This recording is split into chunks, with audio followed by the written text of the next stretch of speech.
Praise the lord. Minute with god's word. నేటి దిన వాగ్దానము కీర్తనలు 6:2. యెహోవా, నేను కృషించి ఉన్నాను, నన్ను కరుణించుము. పరిశుద్ధాత్మని వరములలో స్వస్థత అనేది ఒకటి. యేసు ప్రభు యోర్దాను నదిలో బాప్తిస్మము పొంది పరిశుద్ధాత్మతో నింపబడిన తరువాతే స్వస్థత పరిచర్యను ప్రారంభించాడు. ప్రభు ఆత్మ నా మీద ఉన్నది, పీదలకు సువార్త ప్రకటించుటకై ఆయన నన్ను అభిషేకించెను. చెరలోనున్న వారికి విడుదలను, నలిగిన వారిని విడిపించుటకు యేసు వచ్చెను. నలిగిన వారు అనగా అనారోగ్యంతోనున్న ప్రజలు. యేసు ప్రభుని దగ్గరకు 12 సంవత్సరాల రక్తస్రావం కలిగిన స్త్రీ నలిగిన హృదయంతో వచ్చింది. ఆమె ఆయన వస్త్రపు చెంగును ముట్టిన వెంటనే పరిశుద్ధాత్మని శక్తి ఆయనలో నుండి వెలువడి ఆమె స్వస్థపరచబడింది.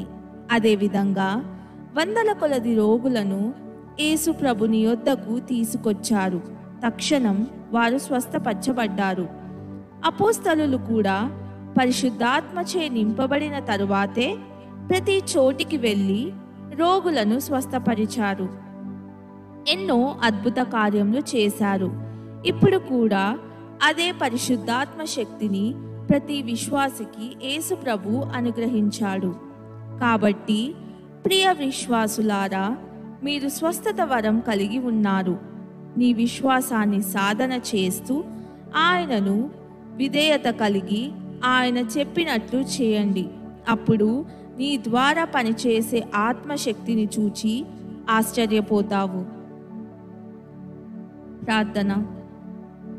పరిశుద్ధాత్మ దేవుడా, నీవు లేకుండా నేను వ్యర్థుడనని తెలుసు.